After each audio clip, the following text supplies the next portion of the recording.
दूसरे टुकड़े पर गौर कीजिए, वहमलनाहुम फिल बर्रि वल बहर, जमीन के ऊपर या समंदर के ऊपर जो सवारियां चलती हैं, समंदर में पानी के जहाज, बड़े बड़े शिप,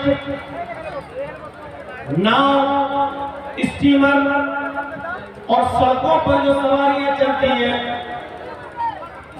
बसें हो, ट्रेनें हो, कारें हो, बैलगाड़ियां हो, तांगे हो, जो भी हो, अल्लाह कहता है कि हमने समंदर के अंदर भी और खुशकी के ऊपर भी हमने उनको सवार किया है। यानी ये सारी की सारी चीजें हमने बनी आदम के लिए बनाई है, किसी एक कौम के लिए नहीं। सिर्फ मुसलमान ही ट्रेन से चल सकता है? नहीं, गैर मुस्लिम भी चलेगा। समंदर के जहाजों में सिर्फ मुसलमान ही सफर नहीं करता, गैर मुस्लिम भी सफर करता है। हमने ये सारी की सारी चीजें इंसानों के लिए बनाई है, इंसानों को हमने इज्जत दी है, और हमने समंदर में भी, तरी में भी और खुशकी में भी हमने उनको सवार किया है। कोई भेदभाव नहीं किसी कुदरती चीज में, किसी कुदरती चीज में कोई भेदभाव नहीं है। अल्लाह ने सूरज बनाया है, लेकिन कोई कौम ये नहीं कह सकती ये सूरज से मेरा हाथ है। मुसलमान ये नहीं कह सकते कि हमारे रब ने बनाया इसलिए सूरज से हमारा है। सूरज की रोशनी हिंदुओं को भी मिलती है, मुसलमानों को भी मिलती है, सिखों को भी मिलती है, ईसाइयों को भी मिलती है, जैनियों को भी मिलती है। सब उससे मुस्तफीद हो रहे, फायदा उठा रहे हैं। चांद बनाया, सब उससे फायदा उठा रहे हैं।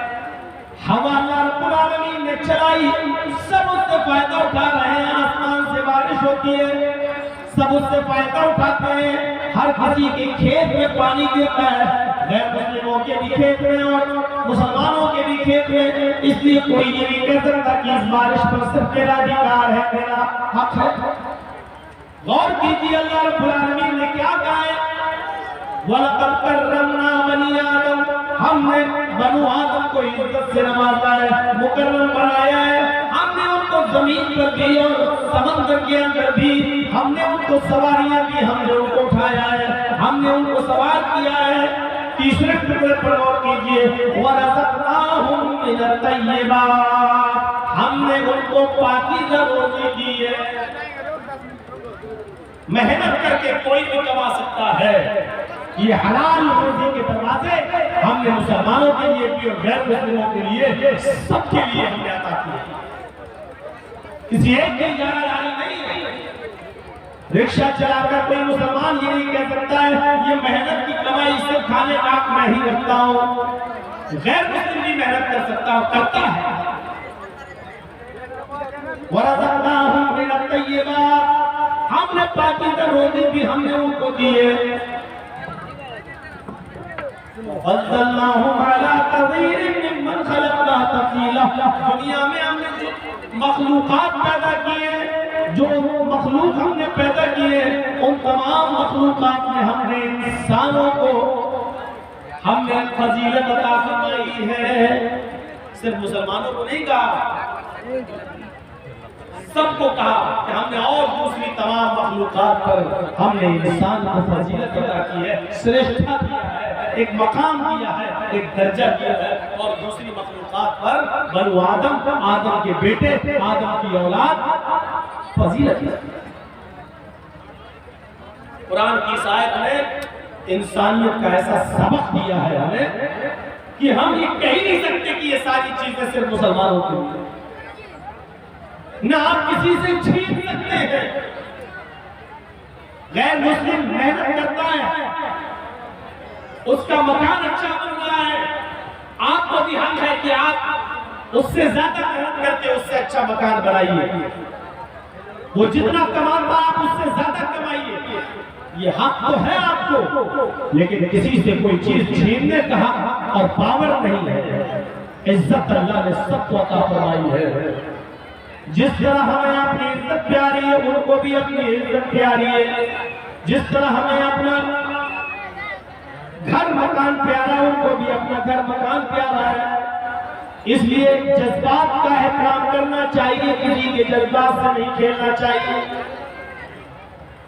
कुरान आप पढ़ेंगे तो आपको पता चलेगा कि कुरान सारी दुनिया की इंसानियत को एक खानदान से जोड़ता है, एक खानदानी बताता है, आपस में रिश्ता जोड़ता है हमारा। अब इधर क्या होगा?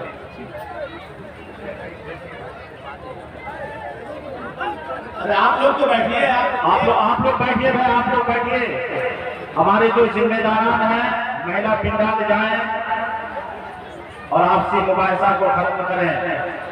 हमारे जो जिम्मेदारान हैं वही जाएंगे भाई, एक्स्ट्रा आदमी नहीं जाएंगे उधर। आप लोग बैठिए, आप लोग बैठिए, आप लोग बैठिए।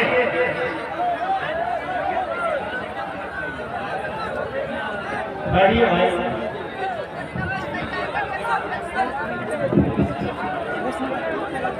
पता नहीं आप लोगों ने किसने बताया था कि लेडीज का इंतजाम इतना पास कर रहे हैं।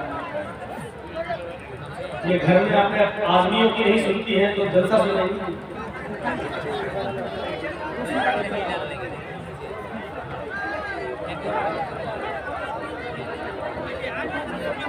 एक मौलाना साहब खुतबा मस्जिद में दे रहे थे, उनका खुतबा सुनकर एक आदमी बेचारा अपने घर गया और अपनी बीवी को गोद में उठा के नाचने लगा। तो बीवी ने कहा क्या बात है, बड़े खुश नजर आ रहे हो, आज मौलाना साहब ने मोहब्बत का खुतबा दिया है क्या? इमाम बेचारा घर का आदमी बोला नहीं, मौलाना साहब ने कहा है खुतबे में जो अपनी सबसे बड़ी मुसीबत को खुशी खुशी उठाएगा वो सीधे जन्नत में जाएगा। तो हम सबसे बड़ी मुसीबत को खुशी खुशी उठा रहे हैं ताकि जन्नत में जाएगा। शौहर परेशान है अपनी बीवियों से और आपने जलसे में इतना पास औरतों का रख दिया। पूरे जलसे में अपनी चप्पल दिखा रही होगी, साड़ी दिखा रही होगी, चूड़ियां दिखा रही होगी और दुकान बता रही होगी कहां से खरीद के लाए। इनको जलसे में आपने अपना खरीद कर दिया।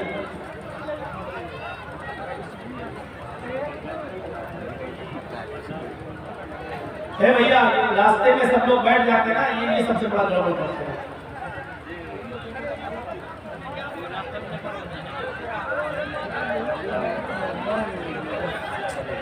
बैठ जाइए, जाइए, ये तो बैठिए, ये जाइए यहाँ से। तो इंसानियत का एक सबक पढ़ाया है इस्लाम ने। कुरान की दूसरी आयत पेश करने जा रहा हूं आपके सामने। इस आयत को आप देखेंगे तो पता चलेगा कि पूरी दुनिया की इंसानियत को एक खानदान से जोड़ता है। या अय्युहन नास इन्ना खलकनाकुम मिन ज़करिन व उन्सा व जअलनाकुम शुऊबन व क़बाइला लितअरफू इन्ना अक्रमकुम इंदल्लाहि अत्क़ाकुम। इससे बड़ी इंसानियत कहां मिलेगी? दुनिया के सारे धर्म खाली हैं, वासुदेव कुटुंबकम् कहने वाले बहुत मिलेंगे, सारी दुनिया एक खानदान की तरह है। लेकिन देख लीजिए यूपी के चुनाव में और यूपी के इलेक्शन में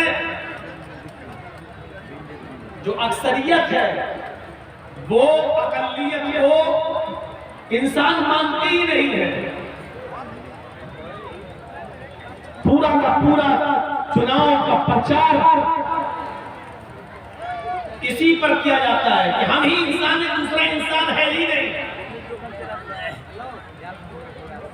और धर्म ये कहता है कि सब एक खानदान की तरह। इस्लाम ने सारी दुनिया के लोगों को कैसे जोड़ा?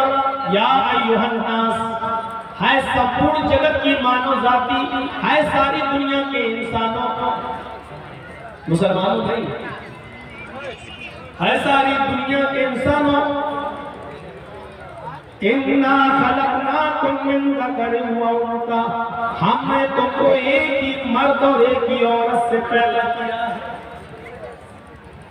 हमने तुमको एक ही मर्द और एक ही औरत से जन्माया। तुम्हारा बाप एक है और तुम्हारी माँ एक है। देखिए कैसा खानदान बना दिया है। तुम सब एक ही बाप के बेटे हो, एक ही माँ के बेटे हो। तुम सबका बाप एक है, तुम सबकी माँ एक है। तुम्हारा बाप आदम, तुम्हारी माँ हव्वा, तुम्हारा बाप आशू और तुम्हारी माँ युवती शत्रुपा। तुम सब एक ही आशू और शत्रुपा की संतान हो, आदम के बेटे हो।